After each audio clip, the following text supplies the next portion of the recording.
నల్లరామూర్తి దబంతిల్లు. డబంతిల్లు అంటే పాము కనపడినా కనపడదు. మనం ఆ పాము కనపడినప్పుడు ఆ మాటను ఎప్పుడైనా కనపడిందేనా అక్క నీకు? అన్నావా? తప్పుకొని పోతుంది. మేలేదు. మొన్ననే నా బరగోలు చచ్చిపోకముందు ఒకనాడు కానొచ్చి నాగం బాగా నిలబడి పడిగేసింది.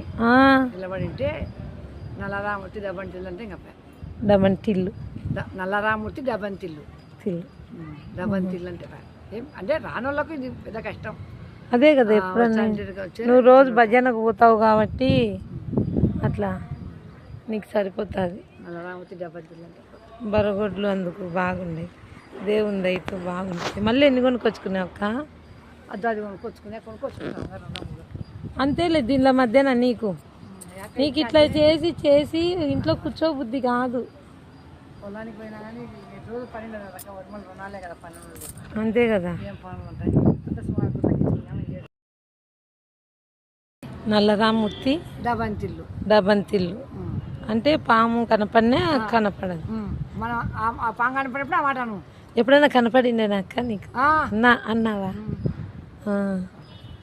తప్పుకొని పోతుంది. మేలేదు. మొన్ననే నా బరగోలు చచ్చిపోకముందు ఒకనాడు కానొచ్చి నాగం బాగా నిలబడి పడిగేసింది. నిలబడి ఉంటే నల్లరామూర్తి దబంతిల్లు అంటే ఇంకా డబంతిల్లు నల్లరామూర్తి దబంతిల్లు దబంతిల్లు అంటే ఏం అంటే రానోళ్ళకు ఇది పెద్ద కష్టం.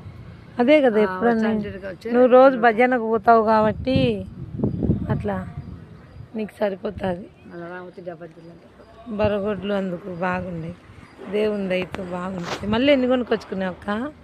అది కొనుక్కొచ్చుకున్నాను. అంతేలే, దీనిలో మధ్యన నీకు ఇట్లా చేసి చేసి ఇంట్లో కూర్చోబుద్ధి కాదు.